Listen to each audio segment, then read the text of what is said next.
Hollywood has a way of making relationships look so romantic and so enticing.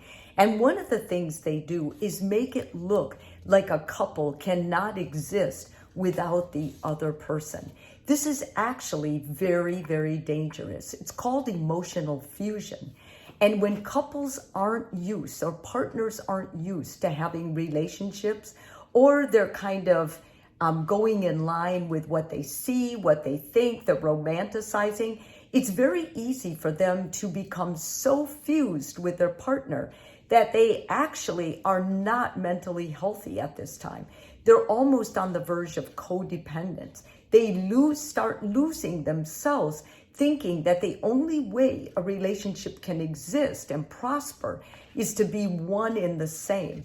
This is not true. In fact, if you're emotionally fused with a partner, there are ways and reasons that you should get detached and get away from that idealistic thinking, because it will harm your relationship if it's left unchecked.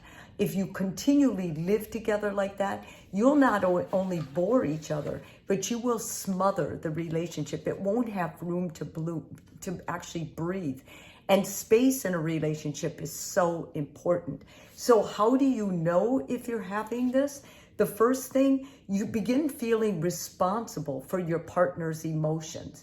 Your partner has their own emotions, and you should not feel like it's your job to jump in and self-soothe them or take care of them. We saw this demonstrated in the 1950s on old TV shows and movies. Couples would actually lie to each other because they were afraid that their partner couldn't handle the emotional truth. When you begin feeling like it's your job, or that your whole day is ruined if your partner's whole day is ruined, that's your first indication that you may be suffering from emotional fusing. Second one, taking on responses and reactions of someone else.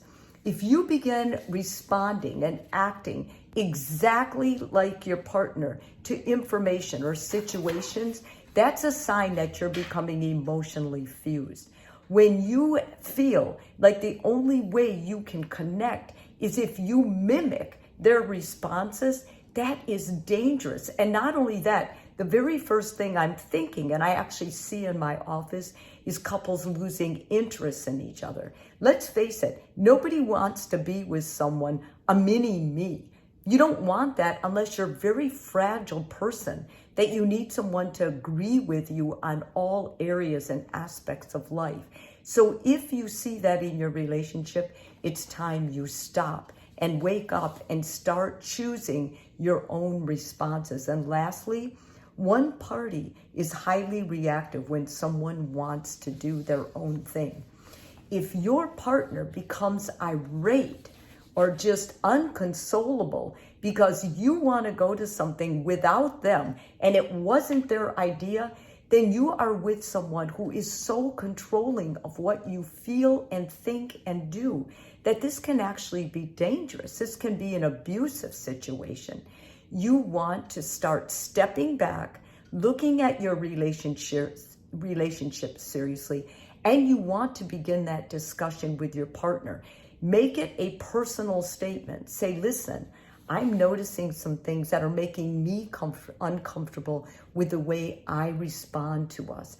And then tell them what you're experiencing, if it's any of these. Tell them you think adding more space is actually going to make the relationship more viable, more interesting, and more able to thrive.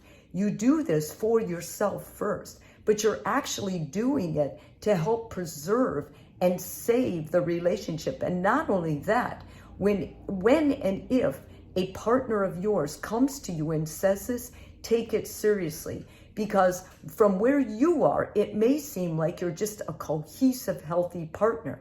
But if they're starting to feel lost, or like they're totally mimicking or dependent on you to decide who they're gonna want to be like or what they are, then you will know ahead of time, I am dating someone who is not in charge of what they're feeling, and we need to get a grip on this before we take it any further.